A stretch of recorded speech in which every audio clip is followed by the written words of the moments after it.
Bom dia, boa tarde, boa noite. Está começando mais um Fora da Trilha, o podcast que traz o seu mundo para os seus ouvidos.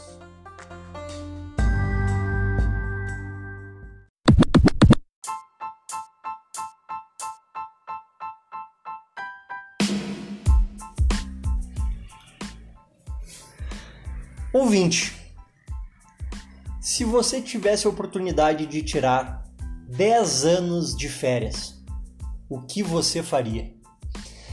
Essa é a grande pergunta desse episódio e eu vou perguntar exatamente isso para um cara que está aqui do meu lado, chamado Tarso Soares, que vendeu todos os seus bens para viver a sua liberdade plena e ele começou com a ideia dos 10 anos, mas agora, pelo visto, está virando um pouco mais do que isso. A gente fez já um episódio bem grande com ele, falando de toda a infância dele, até ele tomar a decisão de sair por aí exercendo essa liberdade. Mas agora, nesse episódio, nós vamos focar totalmente nas histórias de viagem dele. Respondendo a pergunta, o que eu faço? Né? Exatamente, respondendo o que ele faz com 10 anos de férias, com 10 reais por dia ou menos, né? Bom, vamos lá, Tarso. Quais os países que tu já visitou? Aliás, antes disso, há quanto tempo tu tá de férias? Vai fazer 3 anos mês que vem. Daqui a exatamente 27 dias. Vai fazer 3 anos. Foi dia 7 de abril. 7 de abril. De 2017. E quais os países que tu já conheceu? Deixa eu responder antes. O que eu mais faço nas férias? Tá, o que tu mais faz nas férias? Dormir. Não, sério. Eu durmo, até acabar o sono sempre, assim. Eu devo ter tido uns 3 ou 4 dias em 3 anos acordando com despertadores. Isso eu acho. Só isso pra mim já responde todas as questões sobre conforto, assim. Você não sente falta do conforto, banho quente, cama, colchão bom? Rapaz, eu só durmo no chão, só que eu durmo por 10 horas. Isso é verdade. O Tarso tá aqui em casa, em Belo Horizonte. Tem colchão? Tem colchão, tem, enfim, o que ele quiser aqui pra dormir, mas ele preferiu dormir na sacada, só com o Dudu e o saco de dormir dele. Acostumou, né? Mas enfim, além de dormir, quando tu tá acordado, o que tu faz, assim? Eu descanso bastante, fico bastante tempo na horizontal. Tá, na real tu tirou férias pra ficar de vagabundão mesmo. Vagabundão. Cara, desculpa, deixa eu abrir um parênteses aqui. O Manuel de Barros, excelente poeta, que muita gente deve gostar e tal. Até gostaria de citar uma poesia dele aqui, mas não sei toda de cor. Ele diz que foi aparelhado para gostar de passarinhos. Ele prefere os passarinhos que os aviões. Eu lembrei de uma parte do documentário dele que ele diz assim: desde que eu me entendo por gente, eu decidi que eu vou trabalhar o necessário para então poder ficar sem fazer nada, só fazer o que eu gosto, que é escrever poesia. E me custaram 11 anos, ele disse. Eu trabalhei 11 anos e aí depois eu pude, eu juntei dinheiro, me organizei e fiquei o resto da minha vida escrevendo. Aí acabou que ele vendeu muitos livros, assim. É parecido comigo, eu fiquei justamente 11 anos trabalhando sem planejar, só que eu não planejei, vou ficar fazendo o que eu quero. Eu acabei ficando depois, decidindo, ficar os 10 anos que virou a vida inteira. Tá, mas vamos lá. Vamos lá, não, peraí. Tá, são lugares. Vamos começar pelos países. Depois eu vou pra questão monetária da coisa. Beleza. Quais países tu já conheceu? Desde que eu saí de férias, em abril de 2017, eu conheci apenas, em primeiro lugar, Uruguai, Argentina, Chile e Peru. Sem contar Brasil, é claro. No Brasil eu passei por eu conheço bem Rio Grande do Sul, Santa Catarina, Paraná. Acho que o Brasil vale a pena falar os estados, né? Porque são 27 países. Rio Grande do Sul, Santa Catarina, Paraná, São Paulo, Rio de Janeiro, Espírito Santo, Minas Gerais, Goiás, Mato Grosso, Rondônia, Acre. Meu pai eterno. Cara... Conheço vários outros lugares de antes das férias, né? Sim. Fora do Brasil e no Brasil. Mas assim, eu me lembro de uma vez a gente conversar e tu falou assim, cara, todo mundo quer dar a volta ao mundo e tem vários pacotes de viagem para dar a volta ao mundo em 80 dias, em 60 dias, em 100 dias e tal. 20 dias. Em 20 dias. E tu sempre falou assim, cara, eu quero dar a volta ao mundo mais lenta da história. É isso mesmo? Eu dizia isso, cara. E quando eu saí pra viajar, eu não botei isso, não pensei, não dizia pra ninguém que eu tava dando a volta ao mundo mais lenta da história. Foi alguém que eu vi no Instagram, assim, que tinha escrito no perfil, eu tô fazendo a volta ao mundo mais lenta da história. Aí eu fui lá e escrevi inbox pro cara, eu posso usar essa frase aí, bicho, que tem muito o que eu tô fazendo também, cara.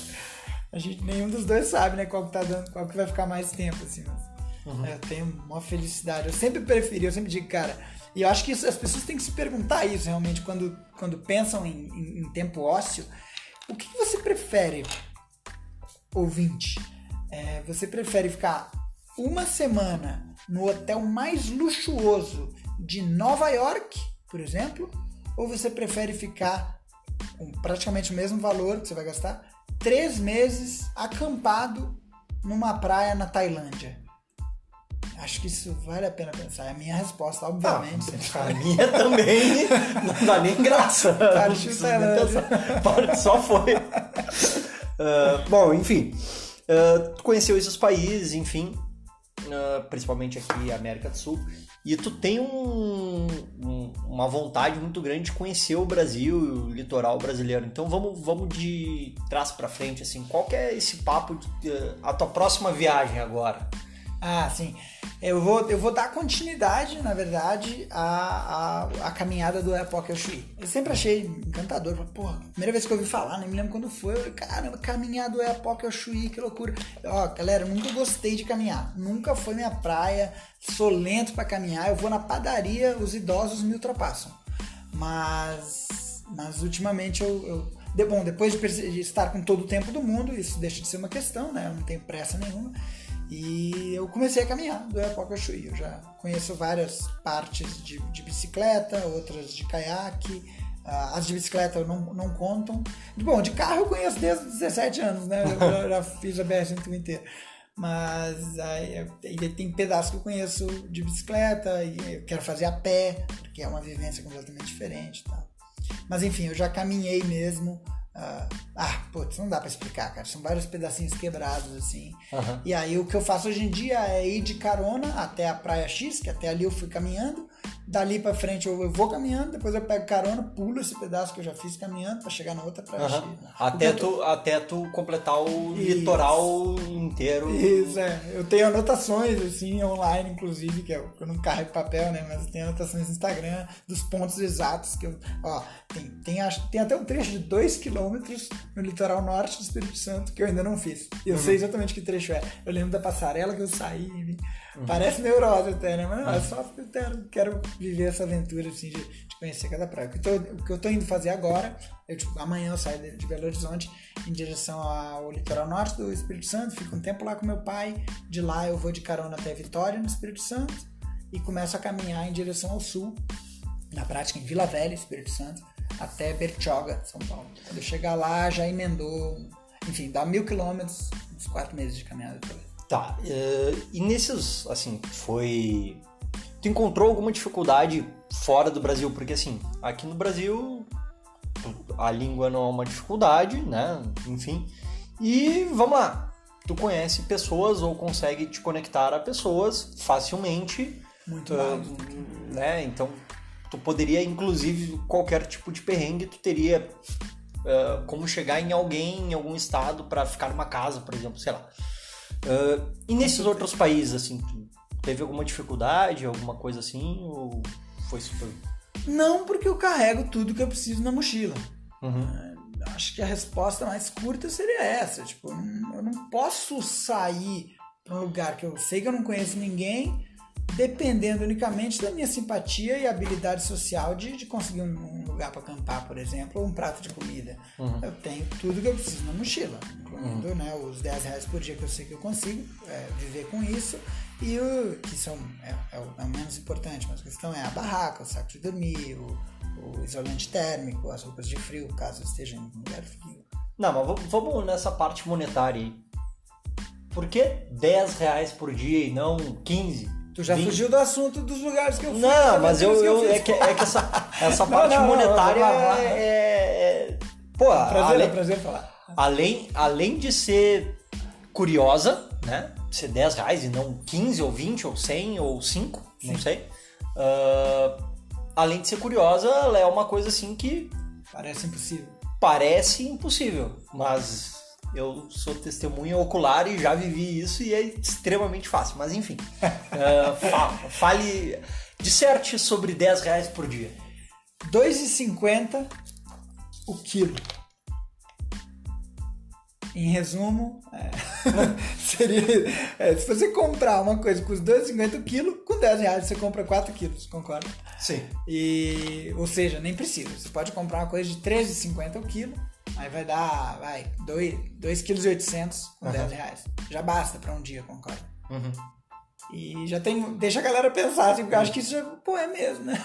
Tipo, já dá para entender que é possível, assim. E aí, então na prática é isso, não tem muito, é até engraçado, não tem muito o que explicar. Aí, tipo, você cozinha onde? Você não gasta gás? Não, eu compro as coisas que dá pra comer cru, que dá pra comer na situação que eu tô, entendeu? Se eu tô lá no Peru, onde eu não conheço ninguém, e tô a fim de pedir pra alguém o fogão emprestado, eu faço isso, mas eu nunca fiz isso. Eu sei que eu vou acampar num lugar que vai dar pra fazer uma fogueira, então quem sabe eu compro uma batata doce, tá baratinho, eu vou lá e compro pra deixar ela do ladinho da fogueira até assar, entendeu? Mas a grosso modo eu prefiro não precisar de fogo, comprar só o que eu sei que dá pra comer cru. Se rolar fogo eu asso, mas eu compro só, né, cenoura, beterraba, pepino, abobrinha, todas as frutas do mundo, diga-se de passagem, são comestíveis cru e alimentam muito, e tem tudo que a gente precisa. E, né, enfim, dá pra abrir todo um parênteses assim.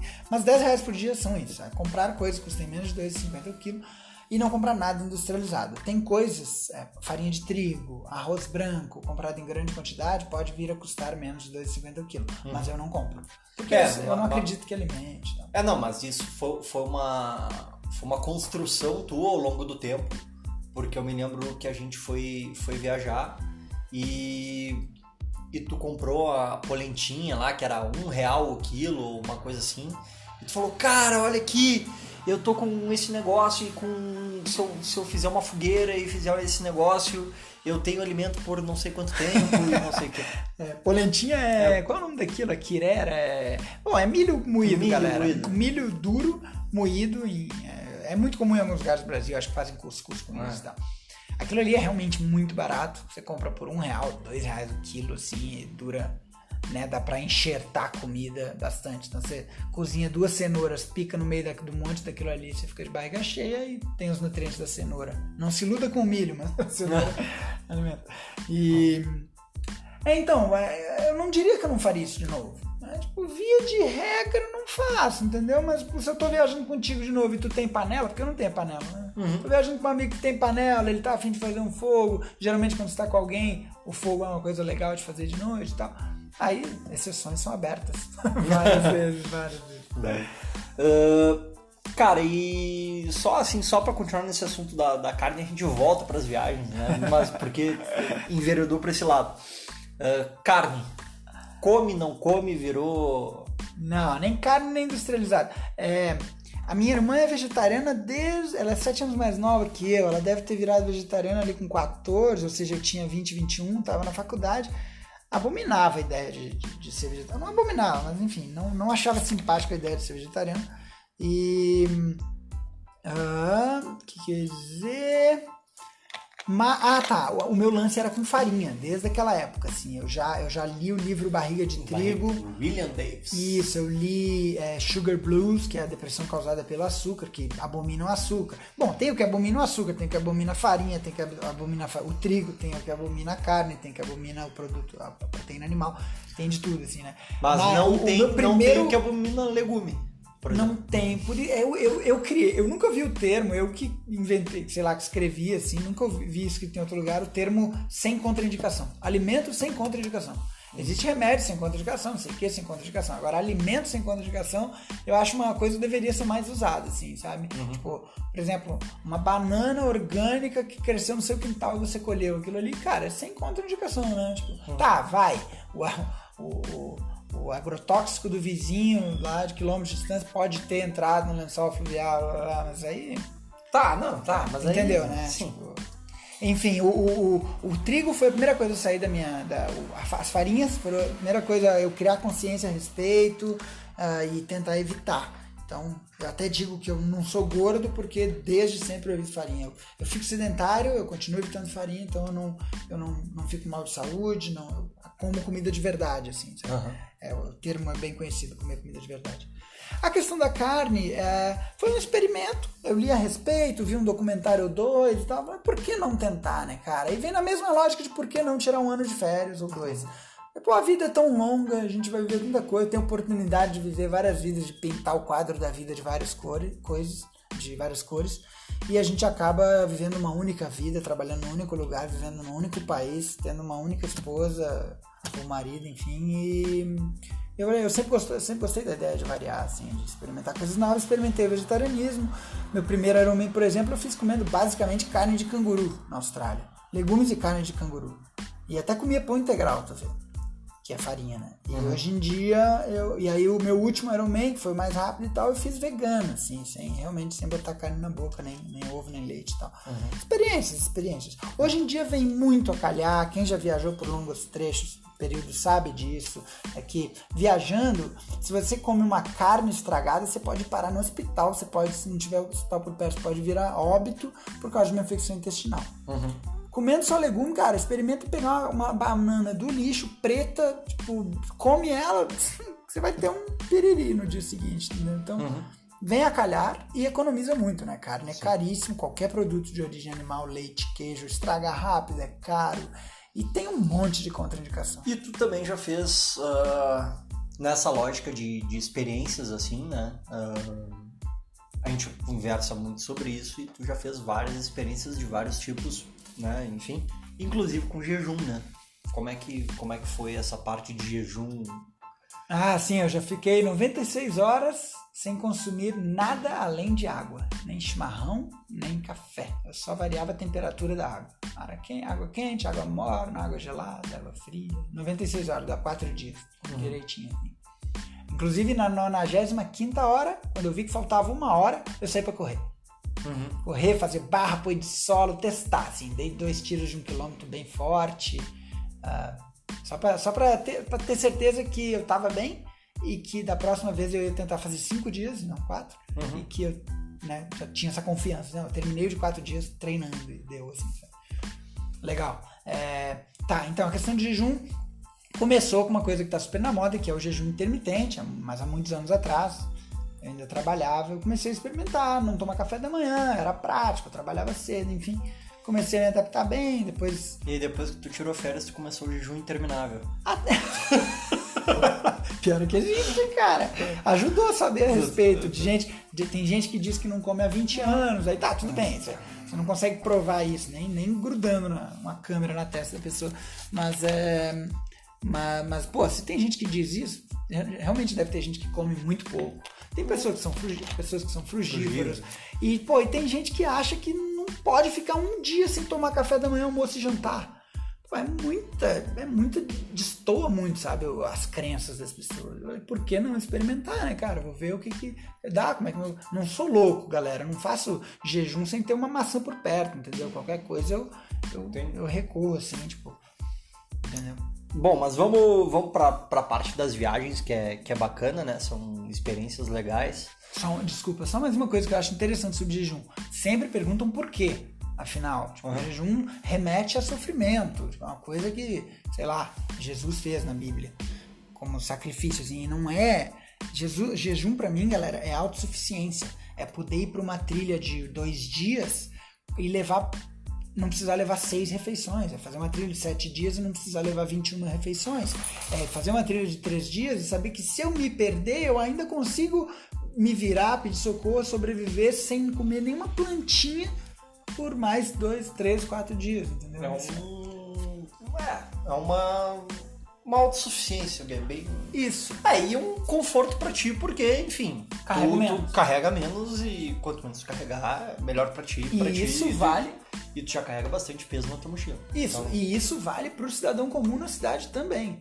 Tipo, é muito mais prático tu sair de casa sem comer, ou tu pelo menos poder fazer isso de vez em quando, entendeu? Não ficar naquele vício, tipo, que coisa ruim é. Não deu tempo de comer, acordei atrasado, nossa, agora tô morrendo de fome às 10 da manhã, pô, pelo amor de Deus, sabe? Se você tá acostumado a fazer jejum intermitente, essas coisas, sabe? Você não precisa parar e comprar aquele pastel porque você tá morrendo de fome, aquele pastel que não te alimenta, que é caro, enfim. Tem um treinador aí do treino, um dos melhores do Brasil, o Guilherme, que quando ele fazia triatlo, ele começou a fazer os pedais, assim, e ele começava em jejum. E os caras, mas por que, professor? E ele é doutor, né, em fisiologia e não sei o que, professor de faculdade. Professor, e aí, o senhor leu algum artigo, alguma coisa, né? Não, é só porque eu gosto de dormir e é mais fácil acordar mais tarde e não comer, é só isso. Eu acho muito interessante, cara, porque tem gente que nem para pra pensar nisso. Será que eu prefiro dormir ou prefiro comer? As pessoas nem pensam nisso, elas simplesmente foram educadas a tomar café da manhã, almoço e janta, entendeu?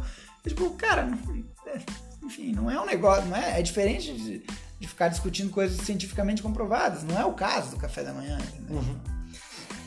Bom, vamos pra trilha, pra tuas viagens. Cara, das experiências em trilha que tu fez, se tu tivesse que indicar pra alguém, eu chego agora pra ti, Tarso, quero fazer uma trilha, tenho uma semana aí de férias, eu posso viajar para qualquer lugar e eu quero fazer uma trilha. Aonde tu me indica desses lugares que tu já foi? Correndo ou caminhando? Correndo ou caminhando, tanto faz. Salcantay Trail, Salcantay Track, no Peru. É uma trilha que chega em Machu Picchu, são 6 dias caminhando, dá para fazer em um dia correndo.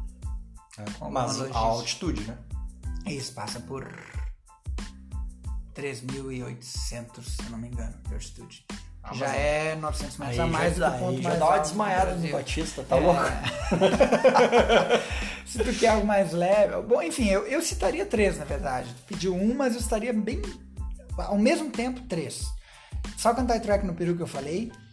Chaltén, na Argentina, que é uma cidadezinha rodeada de trilhas gratuitas gigantes, com várias quilometragens, formatos, idas e voltas, paisagens pitorescas.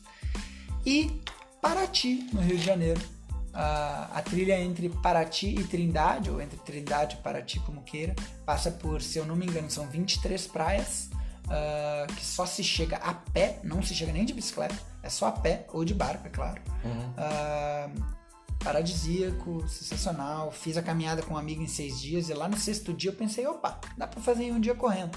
Aí terminei, ele foi embora pra casa, eu voltei de carona pro ponto inicial, deixei a mochila e expliquei, cara, tô vivendo com 10 reais por dia, acabei de fazer a caminhada de 6 dias. Ele, você caminhou outro dia? Eu falei, caminhei, e amanhã de manhã eu quero dormir aqui no quintal e amanhã de manhã fazer em um dia. Ele, pode ir. Me deu uma força e eu fiz aqueles, foram 50 e poucos quilômetros em 10 horas. Super dá pra fazer, assim. Se você for no verão é mais seguro, né? Porque vai ter mais gente caminhando e tal. Se você for picado por uma cobra, alguém te ajuda. Que não tem socorro. Bom, beleza. Essas trilhas são as que tu indicaria, assim. E qual o lugar... Desculpa, cara, eu esqueci de falar. Ushuaia empata com essas 3 também. Explorar as trilhas gratuitas de Ushuaia, a cidade mais ao sul. Não as comerciais. Eu nem fiz nenhuma comercial, então não posso dizer. Mas, enfim, o Ushuaia, fala comigo, não é muita gente que sabe, mas tem muita coisa gratuita, assim. Tu tá num bairro e pega uma entrada, assim, que vira uma trilha fenomenal. Inclusive, entra no Parque Nacional, que é cobrado, mas tu entra legalmente, não é ilegal fazer isso, entrar no Parque Nacional e sair por aquela região ali, não tem guarda nem nada e é permitido. Enfim, o Ushuaia seria o quarto lugar. E qual o lugar mais bonito? O cara chega pra ti assim, Tarso, olha só, porra, tu teve uma experiência de viagem e tal, quero conhecer um lugar. Massa. Patagônia. E aí tu vai me perguntar onde na Patagônia, porque ela é gigante, eu vou dizer, cara... desculpa, tem a Nova Zelândia também, né? Tem muito lugar que empata, cara.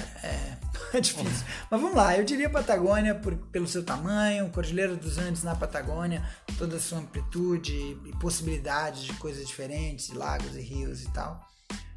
Seria lá. Porém, tome muito cuidado com essa pergunta, tome muito cuidado com essa questão de lugar mais bonito, porque no fim das contas o que conta é o teu astral.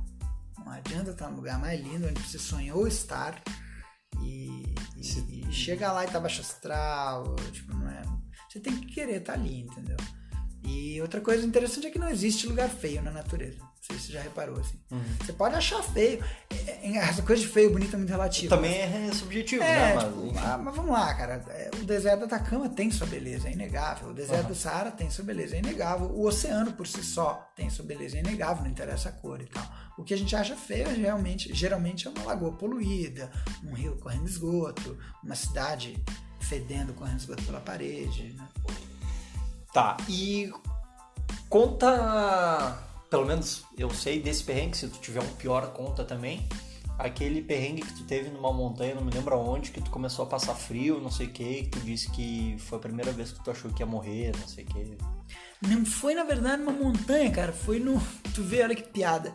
Eu pedalei na neve por mais ou menos 30 minutos, nevando assim, o capacete ficando branco, em Santa Catarina, em Urubici, aqui no sul do Brasil. Já peguei neve na Patagônia e tudo, mas tava preparado pra isso.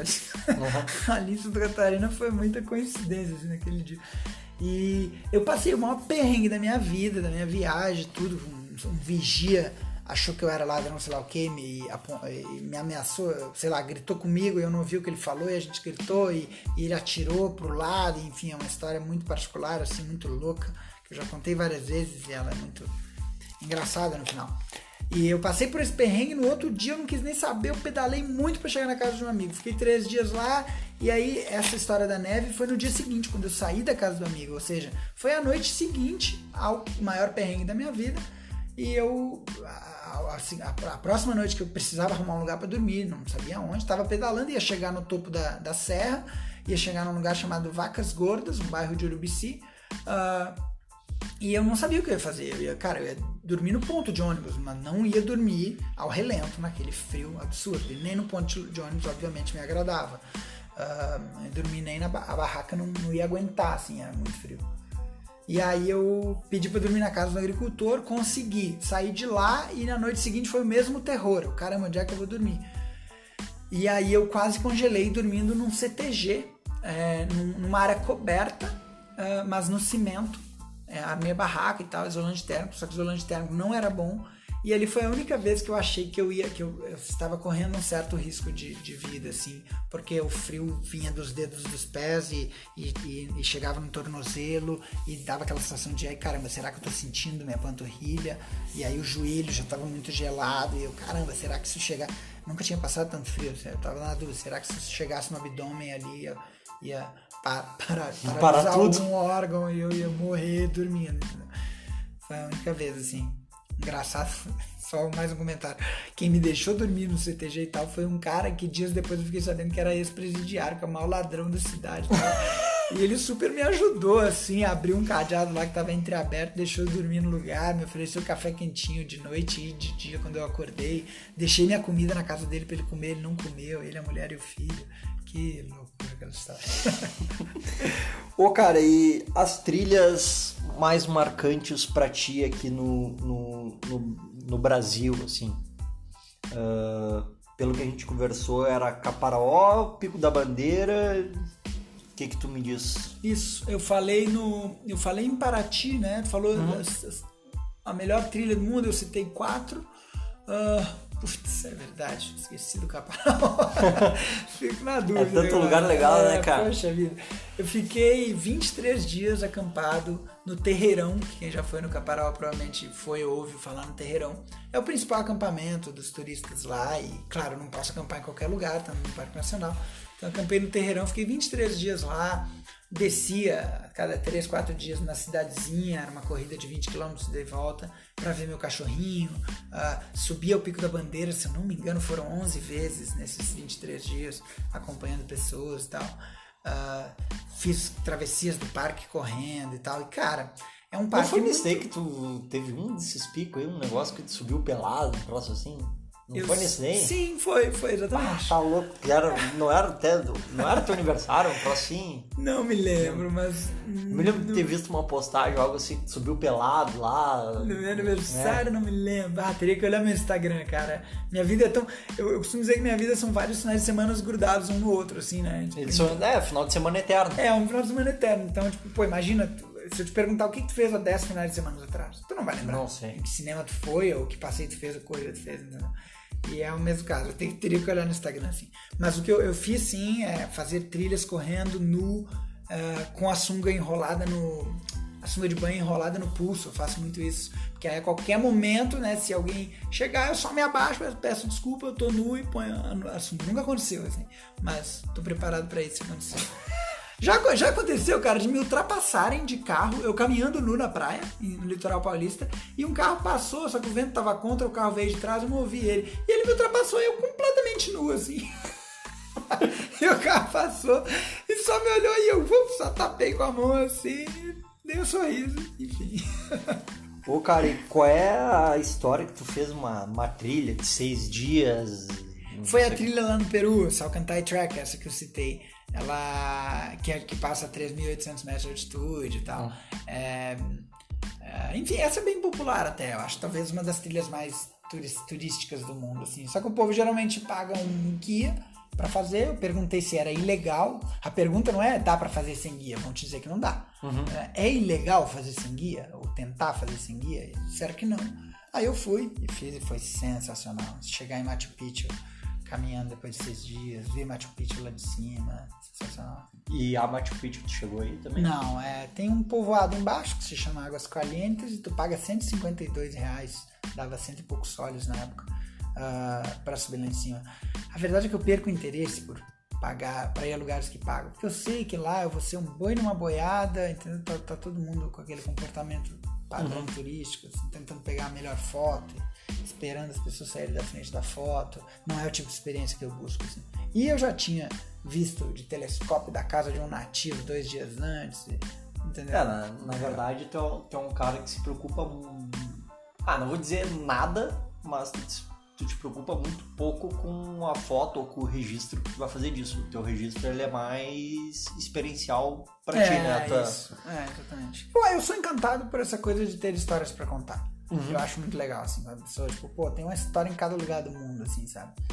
Quando eu fui lá, vivi tal coisa e tal, não sei o quê. Eu não sou um bom contador de histórias, não me julgo um bom contador de histórias. Conheço gente que nunca saiu da cidade, mas conta histórias engraçadíssimas e legais, assim. Mas eu acho uma coisa interessante, assim, já visitei vários países, já fiz trilha aqui, trilha ali, fiz coisas diferentes, únicas, em vários lugares. Tem histórias pitorescas, senão tem que passar, vai fazer um podcast eterno aqui de história que tem. Eu fiz uma listinha aqui antes da gente começar, galera, tipo, o nome dos países, né, cada coisa legal que eu fiz, que a gente julga legal, que tem a ver com esporte em cada país. Então, o Uruguai eu atravessei ele todo pedalando. Fui da linha do continente ali, da linha do Oceano Atlântico até a fronteira com a Argentina. Foram 7 dias, com uma amiga junto, sempre acampando selvagem, a gente, enfim, viagem de bicicleta com pouca grana, normal. Já tomamos banho em rios, tomamos banho em ginásio municipal, dormimos em ginásios municipais e esse tipo de coisa.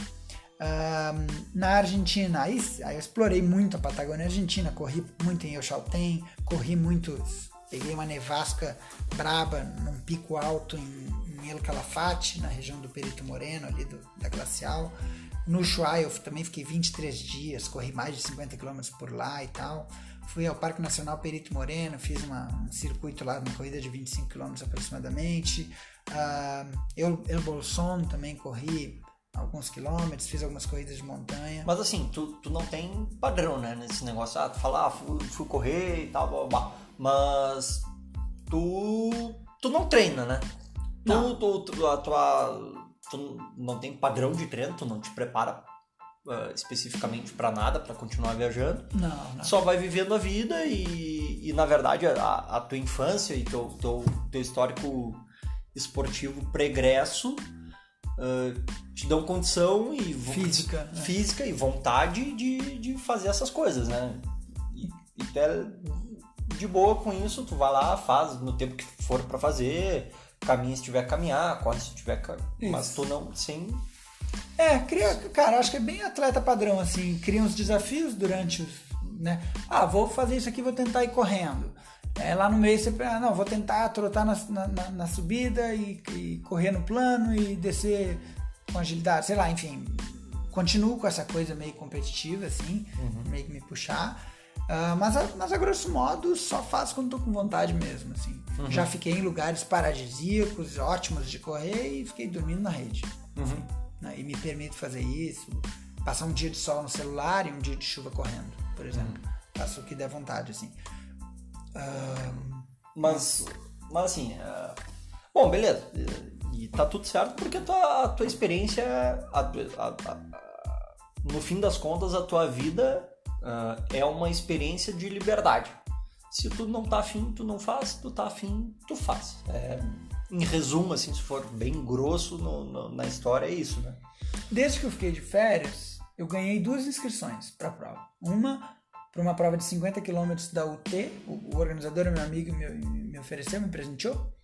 E outra, um amigo de infância me encontrou na internet, gostou muito da história e disse, se eu te der a inscrição para um Ironman aqui no Espírito Santo, tu vem? E eu falei, vou. Isso aí é muito bom, cara. Isso é a melhor, essa é a melhor de todas. Dava para escrever um livro só com essa história. Mas então, nessas 2 situações eu treinei. Eu lembro, inclusive, de ter agradecido. Eu agradeci muito aos 2, na verdade. Tipo, o organizador que me deu a inscrição de presente, eu falei, cara, nossa, tu mudou a minha viagem, tá sendo muito legal e tal, porque eu tava caminhando pelo litoral catarinense e por causa dele me dar a inscrição, eu comecei a fazer treinos antes de começar a caminhar. Então eu acordava cedo, escondia a mochila, ou se o lugar era seguro, deixava a barraca ali com a mochila dentro e saía a correr sozinho pela praia, no sentido que eu tava indo caminhando, e aí ia correndo e voltava, ia meia hora, voltava meia hora, ou ia uma hora, voltava uma hora. E aí às vezes saía da praia, enfim, aí explorei muito mais a região por estar treinando, agradeci muito a ele. E aí tem a outra história, que foi ir treinando pro Espírito Santo, que aí, claro, agradeci, imensamente agradeço até hoje, cara, foi a coisa mais épica que eu fiz esportivamente falando na vida, que foi treinar para um Ironman durante 2 meses e meio, me deslocando do Rio Grande do Sul, em Pelotas, que foi onde eu nasci, diga-se de passagem, até Vitória, no Espírito Santo. Que foi onde eu cresci. O Capixaba de Ferro. Isso, exatamente. A competição foi 50 km antes de Vitória, ao sul, ali em Guarapari. O que dizer, assim, foi sensacional. Eu consegui organizar de forma a não precisar carregar barraca. Então eu fui ficando em casa de amigos, assim, organizei tudo. Foi diferente, não foi uma experiência de liberdade. Foi assim. Não, foi uma experiência de treino, mas assim, muito mais legal, assim, pra galera que treina. Quem tá ouvindo aqui gosta de treinar, gosta de história. Sim. Mas, cara, tu treinar pra um desafio pessoal teu, sem nunca correr, pedalar ou nadar no mesmo lugar. Exatamente. A tua viagem foi o treino indo pra frente, né? Exatamente. Nem 1 metro repetido. Assim, sei lá, vou citar o primeiro dia como exemplo aqui. Eu fui de mountain bike, porque eu tava de mountain bike no Rio Grande do Sul até Balneário Camboriú. Lá tava a minha bicicleta de corrida. Vamos lá, primeiro dia com a bicicleta de corrida, treinando mesmo a caráter, sem carregar barraca, só com uma mochilinha nas costas. Eu pedalei de Balneário Camboriú a Joinville, foram 90 km, tudo isso eu media antes no Google, sabia exatamente o ponto da calçada onde eu ia descer da bicicleta. Tipo, eu traçava que ali eu ia botar o pé no chão. E E aí nesse primeiro dia eu pedalei 90 km até Joinville, até uma calçada que dava acesso à pista de atletismo do Exército ali de Joinville. Ali eu deixei a bicicleta, sabia que ali eu ia poder deixar a bicicleta e corri 5 km. Não, nem chegou a isso, não me lembro. Foram 1.200 metros, eu acho. 3 voltas na pista, assim, bem rápido. Ou seja, foi um treino razoavelmente longo para primeiro treino, né, do ciclo de ciclismo, com uma corridinha curta.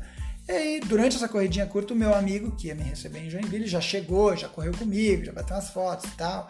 Fiquei uma noite na casa dele. No dia seguinte, eu pedalei só 30 km até Garuva, cidade seguinte.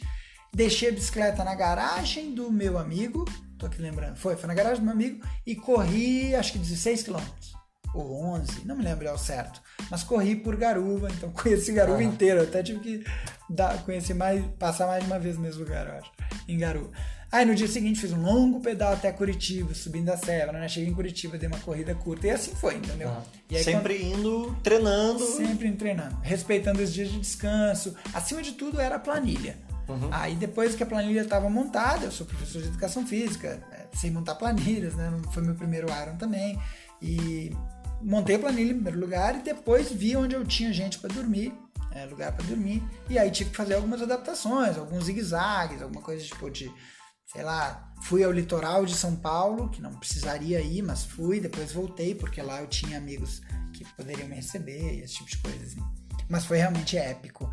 Pô, foi sensacional chegar em Guarapari adiantado, que foi o que eu planejei, chegar 4 dias antes para poder fazer Eu já fiz a fase de polimento, né, de treinos mais leves durante a viagem mesmo.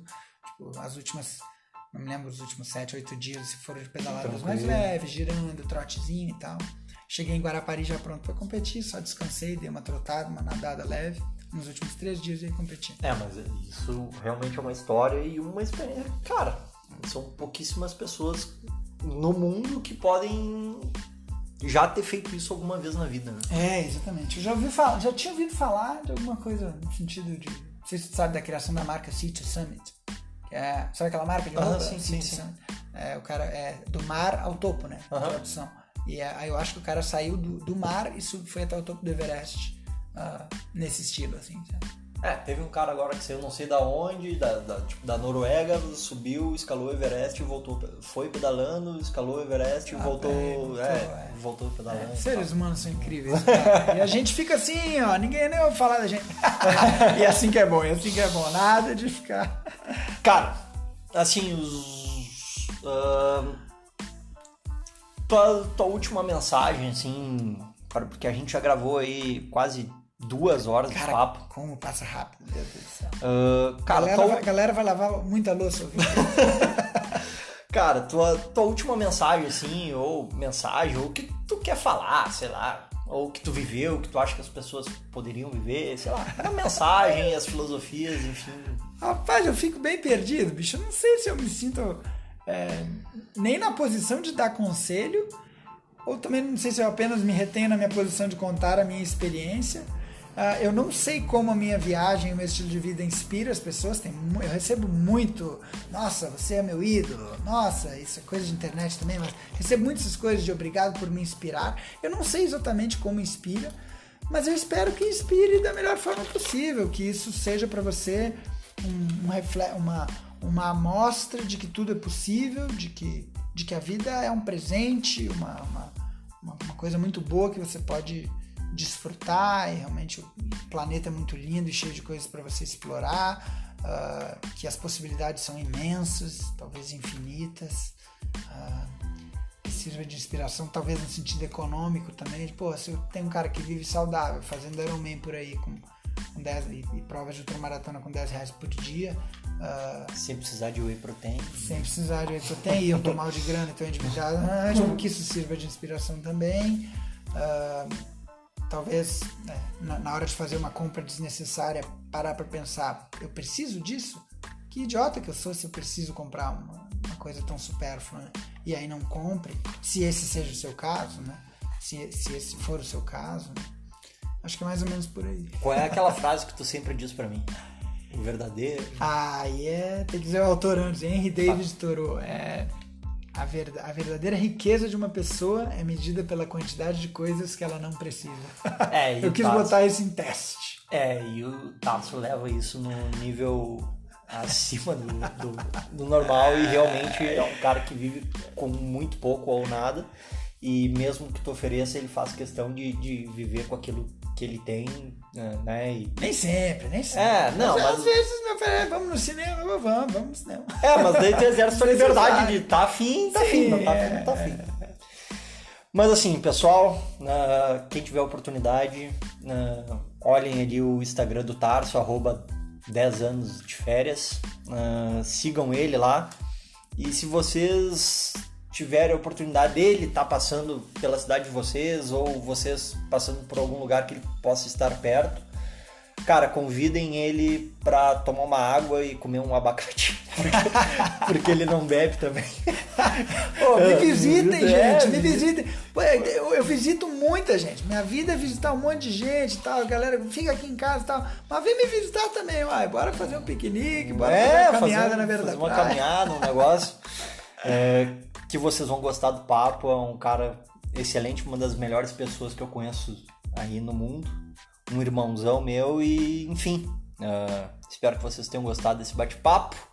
A gente segue o jogo aqui. Esse podcast não vai ser um podcast de entrevistas, mas enfim, é que o cara realmente é diferenciado, a gente valia não pode... a pena. Valia muito a pena, valia a pena. Obrigado. E foi muito bom também bater esse papo nessas quase 2 horas, mesmo eu sabendo de todas as histórias, mas reviver um pouco essas histórias aí junto contigo. Muito legal. Obrigadão, Cristiano. Márcio, é a primeira vez na vida que eu gravo um podcast. Olha, mais uma experiência nova pra ti, cara. É verdade. Coisas que eu fiz com 10 anos de férias, coisas que eu faço. Eu também gravo podcast. Então tá. Valeu, gurizada. Até a próxima. Valeu, galera. Bons treinos. Tchau.